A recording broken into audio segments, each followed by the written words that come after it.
Hello, everyone. Welcome to part 3, our final part of flying the Cessna 172, where I'm kind of talking about my experiences as well as all the kind of fun little quirks that this plane has as we're getting started. For this video, of course, we're going to be landing, and that's always kind of fun in a 172, and I'll kind of walk you through a little bit of it directly. So as we start to approach Poughkeepsie here, Dutchess County Regional, by the way, Dutchess Tower, you can see it's chilling down here. We, of course, would be contacting air traffic control. They'd be giving us instructions. You can see from the previous video that we got everything all kind of set up as far as power and stuff like that goes. I'm actually going to do another power reduction because we're getting a little bit lower here. So what we're going to do is we're going to pretend that we need to land on this runway right here. And there's a lot of little things that we do to kind of get ready for a landing. One thing that we don't have access to is an old school style, basically a CDI, where to actually put the angle on it, or if you have an HSI, you can put like the little knob so we know what runway it is. But we do have access to a heading bug. So on this little heading bug, I'm actually going to dial in kind of our desired runway here. This runway we see right off our 12 o'clock here is 24. We're going to be coming in on runway 6 today. Generally, of course, in this region of New York, the wind would be coming from this direction. But for the purposes of our video here, I thought we'd take some time to do it. Now, of course, the Cessna 172s, you probably got the idea. It's not the fastest plane around, and that's not a bad thing. And again, the reason that's not a bad thing is it makes it a little bit safer because we have more time to kind of think things out when we're setting ourselves up. We know we have to get here, but we also notice that people are going to be taking off like this. So ironically, depending on who you're talking to with tower, they might actually order you to cross the field into the downwind, or they might actually have you take a crosswind and into the downwind, kind of like you can see my mouse right here. It's kind of be dependent on sort of what's going on. The key thing, though, is a good time to go take a look at that speed of yours. As we start getting really close to the ground, we want to start backing that speed out royally because we do not want to be zipping around a traffic pattern doing 120 knots. This is something I had to learn hard moving over to the Mooney because it's just too fast. We have speed brakes on that thing for a reason. So I'm going to continue my descent here, and I'll kind of get as close. We're 1,200 feet, by the way, 1,000 to go. As a general rule, when you're sneaking into a traffic pattern, 500 feet above is generally safe if it's uncontrolled. You'd be listening to tower directly. One of the things they actually will do for you in this field is they'll order you into right traffic just to keep you from having to cross the midfield here. But for our particular purposes, we're going to keep this kind of conventional. We'll assume they called us up and said, go ahead and make crosswind for 2-4, crosswind for 2-4, red 6-4. So we're going to go ahead and square that off. Now, the cool thing here is if you go down there, you'll notice my heading bug is neatly set up to tell me exactly what my turn needs to look like. Once we get close to the ground, by the way, always a good idea to flip on those landing lights. It really helps with visibility. And there we go. We know we're crossed because I can see that heading bug is off my right here. Now, the cool thing, of course, is that we have wind in the real world, which makes operations like this much more challenging for us. But the cool thing here is it's just a matter of keeping us inside of like a general controllable sort of environment and getting ourselves all set up. Now, this would be very unusual for them to send us into a crosswind here because, like I said, we're getting in the way of aircraft taking off. If everybody was already in the pattern, that's kind of dangerous. This would be very sketchy for air traffic control to do. I would be surprised, let's say that. So what we do now, of course, is that we enter ourselves into our downwind, and we should be getting very close to hitting our lucky little altitude that's going to give us our nice, smooth transition here. And again, about 500 feet per minute, about 100 knots is plenty here. It's just a matter of playing with the throttle a little bit. I think I'm at like, 100 RPM to 2,000 RPM.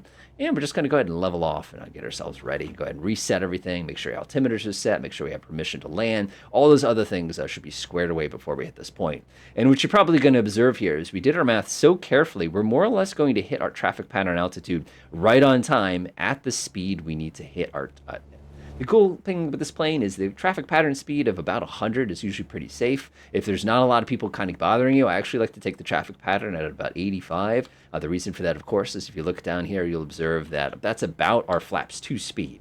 The flaps 1 speed, by the way, is up to 110. We can dump flaps 1 whenever we're ready. That's also a Mooney, and it's also a Cessna 182 thing, is that using those flaps kind of aggressively.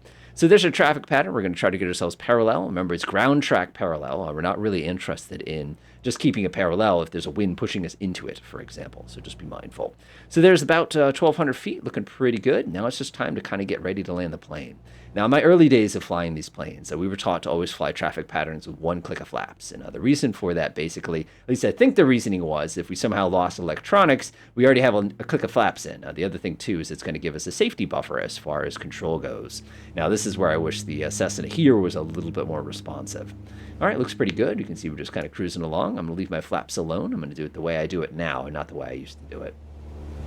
Looks pretty good. You can see we're just cruising About 85 is pretty sweet because then I can get the flaps in the right position as soon as I'm ready, kind of a thing.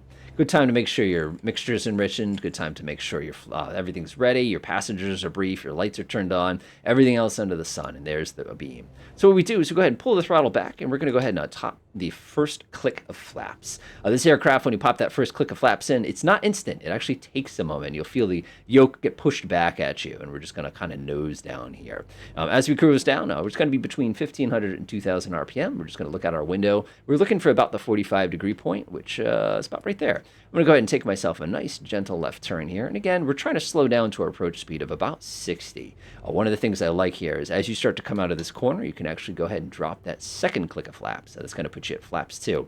The moment you do that, by the way, the real plane goes, whoopsie daisies, kind of a thing like that. And you will suddenly be very, very, very slow. So I'll go ahead and be very cautious on this turn there. So I'm at about, usually, like I said, about 1,900 RPM here, 1,800 in the real world. Taking a look out the window, I can see that we're going to be a little high. So I'm going to go ahead and execute my landing turn here. Go ahead and now pull the throttle back. We're going to bring in that last click of flaps. Now our landing speed here needs to be about 60 knots. And I'm just holding the nose down like this. You can see I'm getting about that. Woo, boy, overshot that. This is one thing I cannot stand about flight simulators. It is so hard to see. If you're in VR, of course, this is a much easier experience. So what we're going to do is we're going to continue our approach here, and we're going to get it all nice and lined up. The runway's looking pretty good there. We're a little high. We're at 60 knots, basically perfect. It's just a matter of kind of lining ourselves back up here. Looking really groovy, looking pretty good. I can actually make the runway from here. If I pull the throttle back, I'm going to just make my way down. Looks pretty good. There's that big number. So, go around, go around! So when we go around in this airplane, what we want to do is that we want to smoothly get rid of the flaps. So I'm going to go ahead and kill that first click. I'm going to go ahead and kill that second click. And we're just going to hold steady. And I'm going to go ahead and get rid of that last click of flaps there. Now, one of the things with this plane that really surprises people is when you get rid of those flaps, this aircraft is going to go, oh, and if you did not set the trim immediately when that happened, you will find that you're basically having to pull back on 25 pounds of force with just your left hand, which is very challenging. So as you can see, it's one of the things you have to kind of be mindful of in practice in this plane, and you have to avoid trying to pull back too hard to just go up. If you do that, you will find yourself basically out of energy, and that could put you in a really bad spot. One of the things I learned transitioning up to the bigger planes is just how careful you have to actually be when you're doing items like that. So what we're going to do now is we're going to go back into a traffic pattern again. I'm just going to hold the nose up. We are trying to keep it in that 85 spot there. And we're just going to kind of carry this corner around. I can actually back that corner out a little bit. And I've got a little too much rudder in, which doesn't surprise me. There we go. That's nice right there. And there's 1,200 feet. And it looks pretty good. I'm going to go ahead and pull the throttle back about 3/4. And that's it. And we've got ourselves all lined up. Keep in mind when you do blow one of these things like that, you always want to take your time to kind of get everybody sort of reset. Take a few moments. Again, get your power back down to the correct setting. What we're going to do this time is going to be a little bit different. And this is one of the other strategies that I see people when they go to land it, is they actually put in 2 clicks of flaps before they take their left turn to kind of turn into base. That has an interesting quirk to it, and we'll go ahead and show you what that looks like once we get there. So again, we're just running parallel of this lovely runway here. Everything's looking really, really good. I like the way it's going. Looks pretty good to me. Good. I'm well within our speed here. I feel like we're getting a little slow, and I know we're getting slow because I feel like my nose is coming up a bit. And there's the end of the runway, and that's basically a beam. So I'm going to go ahead and pop my throttle back to about 1,800. We're going to go ahead and pop in 2 clicks of flaps. And we're just going to push that nose down. This is going to be kind of interesting here. And what's going to happen here is as I push the nose of the plane down and get to myself about 500 feet per minute, you're going to observe that because of that second click of flaps there and about my 1,800 RPM, is that we're holding really, really steady, actually. Really, really nice here. So I'm just going to keep going until I hit that 3/4 point or 45-degree angle, which is right there. And we're just going to go ahead and take that nice little left turn and kind of start slowing down, getting ready for our kind of final approach speed. Again, reduce a little bit of power. Pull ourselves nice and square. Of course, in the real world, this plane is a lot bumpier. This is very tame compared to what it is on a typical day with this plane. Go ahead and pull ourselves to final. You notice I'm waiting on flaps 3 there because if I go jamming on those right away, you always run into a problem where you're going to find yourself having to get rid of flaps with no power and potentially ending up smacking to the ground. I like about 5 knots fast here. Again, about 65. We'll go ahead and turn final. And as we turn final, we can go ahead and start getting ready on that last click of flaps. All right, looks pretty good to me. We're getting for about 60 knots here is going to be our final approach speed. Looking around, that's a pretty steep turn for final, but that's not too bad either. All right, looks good. So the trick to landing this plane, of course, is all about your approach. It feels like we're a little low here, and I think that's a little bit of flight sim right now, but that's okay. You can see right now that I'm a little off to the right. We got ourselves a pretty good crosswind today, as always. And you can see about 60 knots. I'm just basically playing the game a little bit here, trying to keep my nose at about the same position. If I start getting a little fast, I can always pull the nose up and reduce power if I start getting a little slow.